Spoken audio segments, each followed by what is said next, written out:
I was standing beside my father's casket when I heard her voice.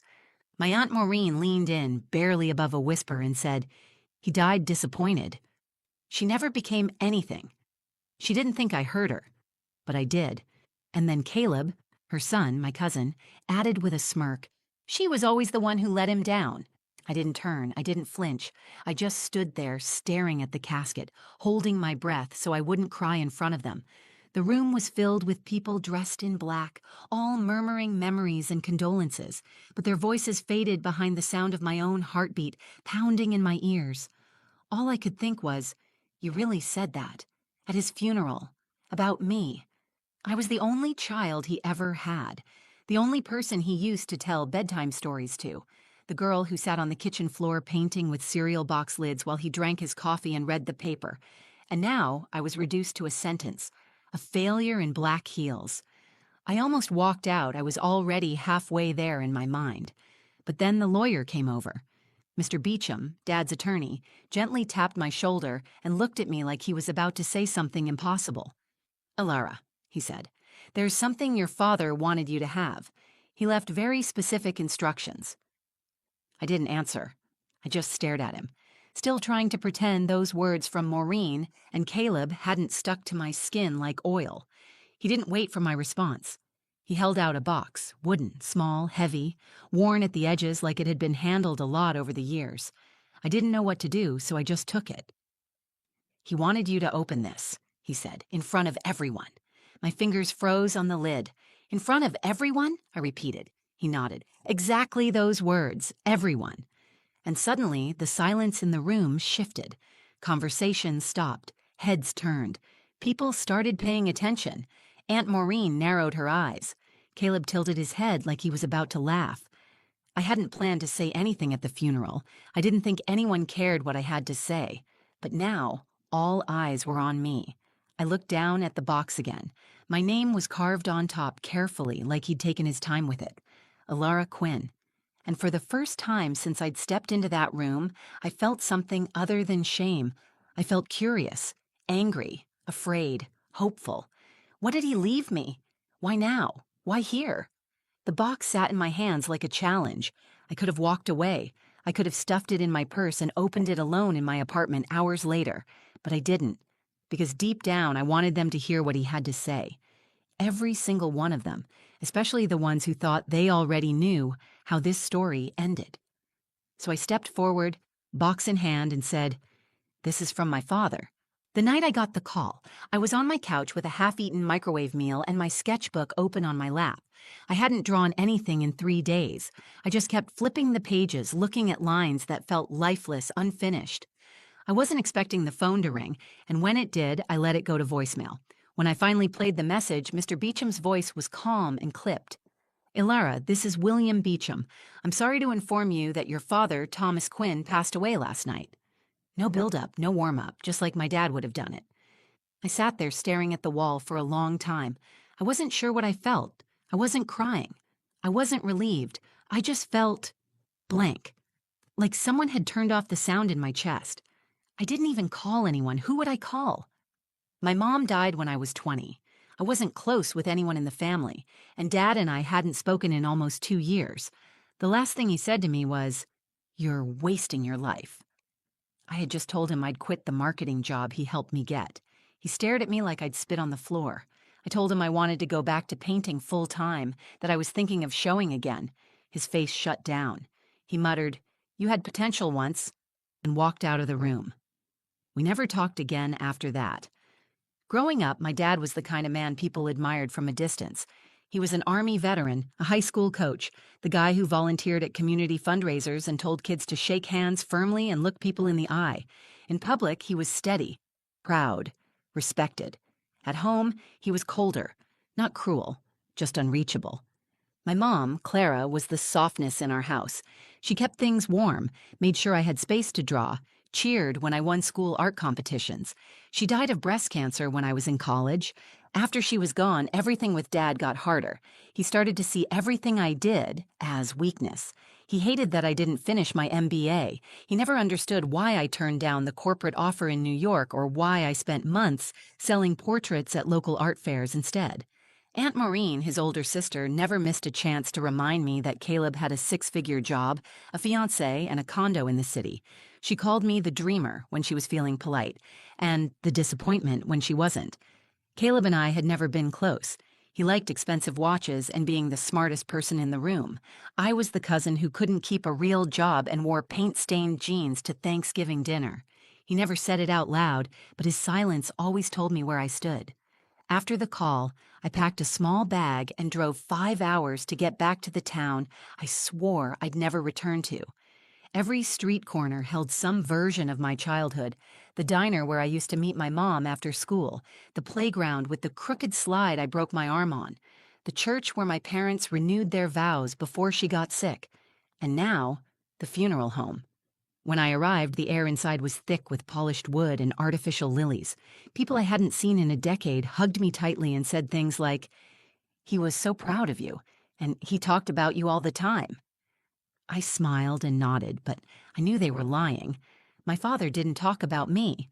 Or if he did, it was only in terms of who I used to be: valedictorian, promising student, the girl who got accepted to 3 Ivy League schools, the one who chose art school instead. I kept to myself that day. I didn't speak during the service.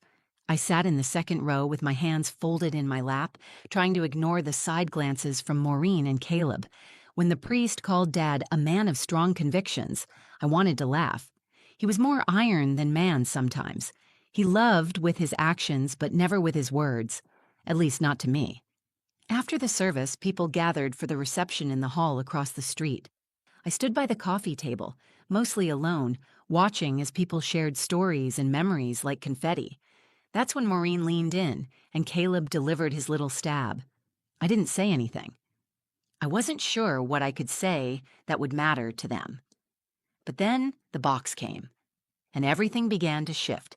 That was the moment I realized the story they thought they knew about me was only half of the truth. The other half was inside that box, and I was finally ready to open it. When I stepped forward holding the box, the energy in the room shifted. Quiet spread like smoke, moving fast, curling around every head that turned toward me. People lowered their drinks. Conversations died in mid-sentence. Aunt Maureen's mouth pulled tight. Caleb folded his arms like he was settling in for a show he didn't believe in. I stood there with that box in my hands and felt everything I had been burying for years come rushing up into my chest. I remembered sitting at my 8th grade art show waiting for my dad to show up. I'd won first place for a watercolor of our backyard. He never came. The next morning, he asked if I'd finished my algebra homework. I remembered senior year, standing in the living room with a full scholarship to an art academy in Chicago. He didn't say congratulations. He asked why I was choosing starving over stability. Now I was standing in front of the same people who had watched my father praise Caleb's every move and looked at me like I was the family's open-ended question. I had grown used to being the unfinished sentence. Maureen didn't bother hiding her impatience. She crossed the room slowly, her heels clipping against the tile, and gave me a look I knew well. The one she wore when I walked into family dinners with chipped nail polish or mentioned another job I'd left. "Ilara," she said, "if this is private, maybe it should stay that way." I didn't answer. I wasn't doing this for her, or for the people pretending to care. I was doing it because for once, my father had chosen me for something, and whatever was in that box, I needed to know why. I stepped up to the long table near the front of the room. It was still covered in framed photos and memorial candles. I placed the box down beside a picture of Dad from his military days. His jaw square, his uniform crisp, his expression set in that permanent look of quiet control. I ran my fingers over the carved letters of my name one more time. Then I looked out at the room. "This box was left for me," I said, "by my father. He asked that I open it here, in front of all of you." Caleb let out a quiet breath like a laugh, then glanced sideways at his mother. Maureen didn't say a word, but her arms were tight across her chest, and her mouth had vanished into a thin line. She was daring me to say something foolish, to embarrass myself, to prove them right. I opened the box. Inside, there was a single-sealed envelope, a small photo album, and a flash drive. The envelope had one word on the front, written in my dad's steady block handwriting, "Ilara." My hands trembled slightly as I opened the letter. I expected it to be cold. A list of regrets, maybe, or instructions, or a final judgment. But the first line stopped me cold. I never knew how to talk to you. There it was. Honest, unpolished, not softened by ceremony. I kept reading. You reminded me too much of your mother. Brave in ways I wasn't. Emotional in ways I didn't understand. You saw beauty where I saw risk. I thought I was protecting you by pushing you harder. I realize now I was just pushing you away. My throat tightened. The room faded around me. I kept your art. All of it. Every sketch, every print, every handmade card you gave me. I filed them in a cabinet at the office.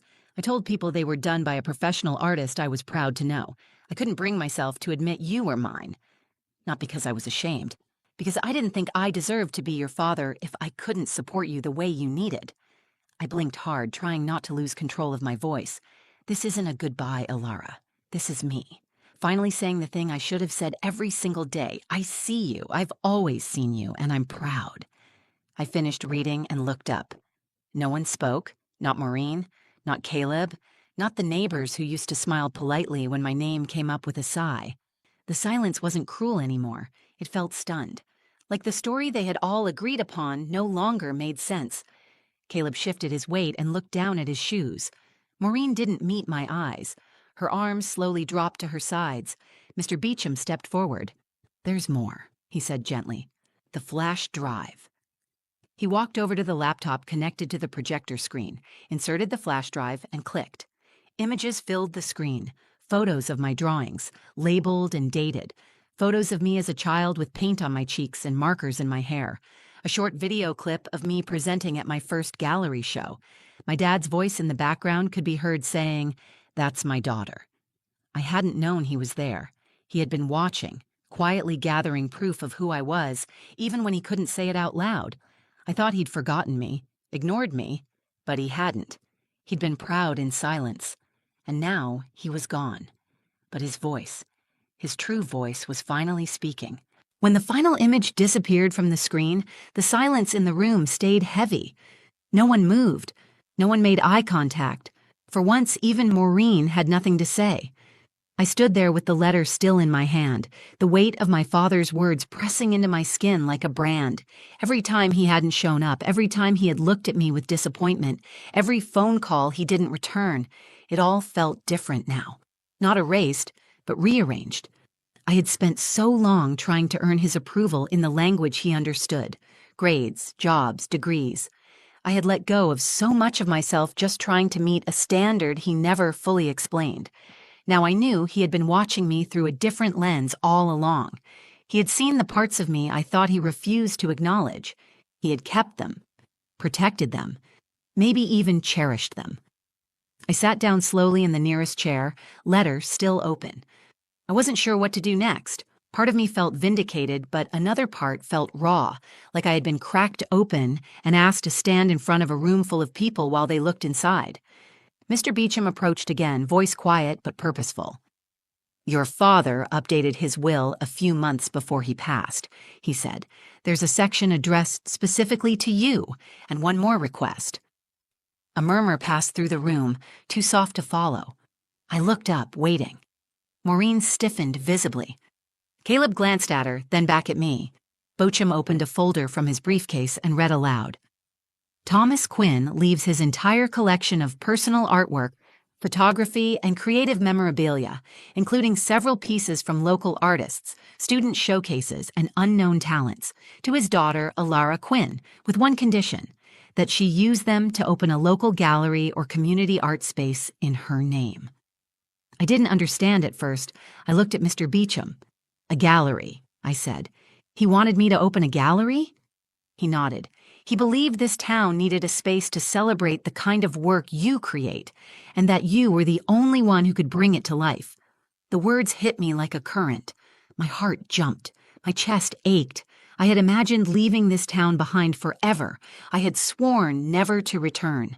But now, my father, silent, stubborn, practical to the bone, had asked me to stay. Not as an act of duty, but as a final expression of belief in who I really was. I looked across the room and saw Maureen's expression sour. She didn't speak, but her disapproval was sharp and visible. I wasn't supposed to win. Not this way. Not in front of everyone. Caleb's jaw tightened. I could see the question in his eyes. Why her? And for the first time in years, I didn't shrink from the weight of it. Because I knew the answer. I stood again. Steadier this time. I used to think that silence meant disapproval, I said to the room. That when my dad didn't show up or didn't say anything, it was because I had failed him. I paused, letting the words settle. But he was watching. He saved every piece of me I thought he threw away, and now he's asked me to do something with it, not to prove anything, but because he believed in what I could build. I looked directly at Maureen. You don't have to believe it. You never did. That doesn't make it any less true. Then I turned to Caleb. You don't have to like it either. I'm not who you are. I never was, but I don't have to be. Neither of them answered. They didn't need to. This wasn't about them anymore. I turned to Mr. Beecham. I'll do it, I said. I'll open the gallery. I didn't know how. I didn't know what it would cost or how long it would take, but I knew I would figure it out. Because this was the first time I wasn't chasing approval or escaping judgment. I was building something that came from me, and for once it would stand with my name on it. I left the funeral that day with the letter folded carefully in my bag and the flash drive in my pocket. The box stayed with me, a reminder that some stories don't end where they begin, that sometimes the things you believed were lost forever had simply been waiting to be handed back to you. A week after the funeral, I stood in my father's office for the first time in years. The door creaked when I opened it, like the room itself hadn't moved since he left it. The air smelled like old paper and cedar. His desk sat exactly how I remembered it. Immaculate, disciplined, not a single item out of place. But when I opened the side filing cabinet, everything changed. Inside were folders, dozens of them, labeled by year. The first one read, Ilara, age 6. I pulled it out, flipped it open, and there it was. My first crayon drawing of a dog with 5 legs and a sun that looked more like a lemon. Below it, a note in my father's handwriting. Said it's a superhero dog who protects art. Next folder. Ilara, age 9. A flyer from my 3rd grade art show taped to the inside cover, a newspaper clipping of the winners. My name circled. He had highlighted the sentence where the reporter mentioned a young girl with bold color instincts. My breath caught. I kept going. Age 12, 15, 18, my college portfolio, sketches I'd long forgotten, business cards from my first freelance show, even rejection letters, carefully preserved with his notes beside them. They'll regret this one. It wasn't just sentiment. It was proof. Proof that my father had been watching my life like it mattered. He hadn't just collected what I made. He had cataloged it, studied it, protected it. He had seen my work as something worth archiving, worth keeping safe. He never told me. Not once. I don't know if he thought it would soften me or distract me. Maybe he just didn't have the words. Maybe he believed he had to raise me to survive, not create. But in the end, this quiet room told me more about him than he ever did with his voice. He hadn't rejected who I was. He just didn't know how to celebrate it out loud. That moment broke something open in me. For years, I believed I was the daughter who failed, the one who left potential behind, the one who refused to follow the formula. But the truth was far more complicated. I hadn't let him down. I had simply taken a road he didn't know how to travel with me. Now he had given me the map. That same day, I drove to a small building near the town square. It used to be an old bakery. Boarded up windows, faded sign, a for lease notice curling behind glass. I stared at it from the sidewalk and could already see the future taking shape. White walls, hanging frames, wooden benches where kids could draw, a corner for community exhibits, a spotlight near the entrance for my mother's portrait, the one I painted from memory a year after she passed. I called the number on the sign that afternoon. 2 weeks later, the keys were mine. At first, I told no one. I spent quiet days sanding floors, cleaning windows, hauling in used furniture from estate sales. Some nights I cried alone on the paint-splattered floor, not from sadness, but from release. For the first time, I was building something without hiding it, without explaining it, without apologizing for it. Word started to spread. The town's newspaper reached out for an interview. They wanted to know why I came back, why I chose here. I said, because the story never really left me. People from the community began donating supplies. A former student of my dad's volunteered to help with lighting. My old art teacher sent boxes of unused canvas and oil sticks. Slowly, it began to feel real. Then opening day arrived. The front door creaked open, just like his office had. I stood inside wearing jeans and a paint-streaked button-down shirt, shaking hands, thanking strangers, answering questions about the exhibits. At one point, I noticed Caleb walk in, alone, no Maureen. He didn't say much. He walked the room, looked at each piece. When he reached the far wall, he stopped at the display titled, What He Saved. It was filled with drawings from my childhood, mounted behind glass, each with a typed caption, my father's notes, his handwriting scanned, printed, and preserved. Caleb stared for a long time. Then he turned, walked back to me, and said, I didn't know about any of this. I nodded. Neither did I. He looked like he wanted to say more, but he didn't. He left without another word. I didn't need an apology. I had the truth now. The gallery stayed open late that night. A little girl came in with her mother and stared at one of my newer paintings, bright reds and purples in thick strokes. Did you make this? She asked. I smiled. Yes. Can I paint like this someday too? I crouched down, looked her right in the eyes, and said, You already can. She smiled like someone had just handed her the world. That night, as I locked up and stood alone in the quiet space, I realized what the box truly was. It wasn't a secret. It was a seed. My father left me something to grow. 6 months after opening, the gallery was no longer quiet. Kids laughed during Saturday art workshops. Retired teachers stopped in to donate supplies. High school students submitted their first works for public viewing. Parents came after work to take in a moment of color before heading home. There were conversations happening every day about creativity, about identity, about what it meant to be seen. I named the space Quinn House, not for myself, but for both of them. My father, who built the structure I fought against, and my mother, whose softness shaped the space I now lived in. The old bakery had become something new, something living. The walls pulsed with energy. The air carried the smell of oil paints and fresh coffee from the cafe next door. It didn't just look different. It felt like a place where stories could change. People started asking me if I ever thought I'd come back. I told them no, because I didn't. I had spent most of my adult life trying to outrun this town. I believed it had decided who I was a long time ago. But what I didn't understand back then was that stories are allowed to evolve. Identities are allowed to be rewritten, even legacies. Sometimes people don't know how to love you the way you need. My father was one of those people. But that doesn't mean he didn't love me at all. It doesn't mean he wasn't trying. He just never learned how to say it until he found a different way. I used to think the silence between us was proof that I had failed him. Now I see it differently. It wasn't silence. It was him gathering the right words, the right gesture, the right moment. That box wasn't just a surprise. It was his way of finally speaking a language I could hear. I kept the letter framed in my office. It hangs beside one of the first pieces I ever sold, a painting of the sky after rain. My dad's handwriting, captured forever, reads, I see you. I've always seen you. That sentence changed everything. Not just for me, but for how I remember him. I no longer think of the last conversation we had as our ending. I think of the letter as the bridge, the one that connected the version of him I knew with the one I never got to meet until it was too late. Aunt Maureen never came to the gallery. Caleb visited once more, quietly dropping off a small donation in my name. We didn't talk that time either. He just nodded, and I nodded back. That was enough.